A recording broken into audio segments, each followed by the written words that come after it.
With the vote expected today to release the Epstein files, we'll just tell you this recording is prior to that vote having been finalized. We think it's important to talk about the conditioning that Republicans are doing to ensure that the people expect that they won't get the full release of the files no matter what. Speaker Mike Johnson has claimed that the Epstein files can't be released unredacted because they contain intelligence agency material that falls under national security. Well, that's an interesting admission there.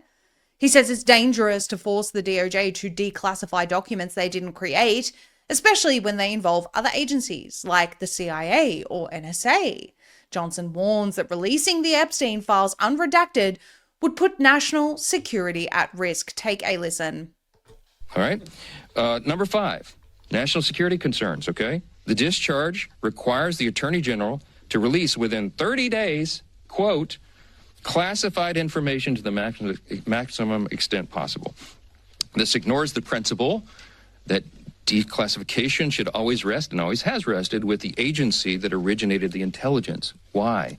So that they can protect their critical sources and methods. It is incredibly dangerous to demand that officials or employees of the DOJ declassify materials that originated in other agencies, in intelligence agencies. Some would argue that the national security implications of the Epstein pedophile blackmail ring is the exact reason why these files need to be released. Aaron Rupa on X says, and there it is, Mike Johnson and Trump have enlisted Thune in the cover-up and the Epstein files measures will be stalled in the Senate. Take a listen. So what am I to do as a leader in a situation like this? I call my counterpart in the Senate, Leader Thune, and I talked him through this with him and shared our deep concerns. And of course, they share those concerns as well. And so I'm very confident that when this moves forward in the process, if and when it is processed in the Senate, which there's no certainty that that will be, that they will take the time methodically to do what we have not been allowed to do in the House, to amend this discharge petition and to make sure that these protections are there. The authors of the discharge did not allow us to do that here. That's the rules here.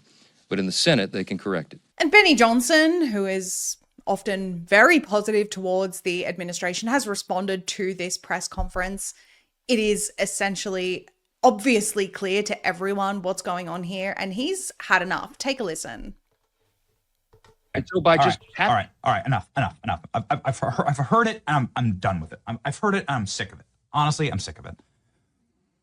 Life's not fair, you know?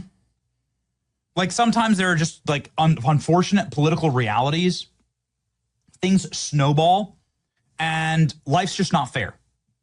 And really terrible stuff has happened to me in the public arena and so on and so forth, and every single day. Like, just, you know, like, just check the comment section. It's just like, this is just the world that you play in, right? And and people get bulldozed, and it sucks sometimes, and it's just not fair. But there are also political realities. And the political reality of the current moment is that the evils of what Jeffrey Epstein did and the protection around Jeffrey Epstein, the racket of government protection around this international pederast that let him out of jail, that gave him a slap on the wrist, that gave him his own wing of the prison, that gave everybody immunity around him, that allowed him to operate and abuse these women. That's more important to destroy and for the American people to understand what that was. And sometimes you just got to do things for the greater good. Now, it was Mike Johnson just a couple of short months ago that was on our program, sitting just a few feet from me going, we got to just release everything.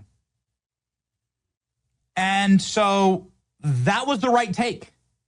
It's always been the right take. This is about marketing. Don't try and explain this kind of stuff to people. Look, you know, listen, you got yourselves into this problem.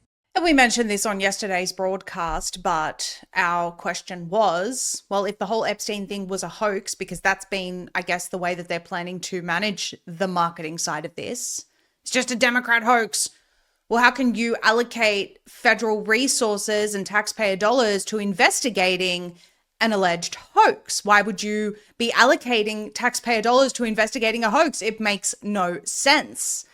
But now it's become a tit for tat. Democrats saying, oh, the Republicans did this. Republicans saying, oh, the Democrats did this. And we're sick of the political games. We all know that people from all sides of the aisle are implicated in this. We've seen people on the left and people on the right implicated here.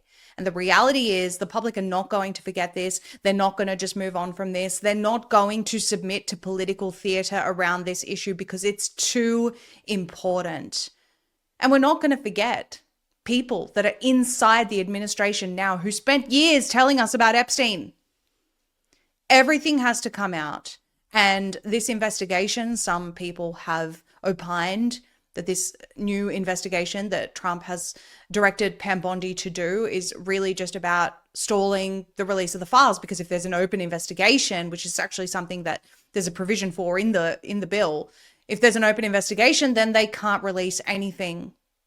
So we'll see what comes of all of this, but needless to say, there's already conditioning happening for the public to accept that, hey, you're just not going to get all of this. And I don't think the public's going to buy it. We'll see what happens.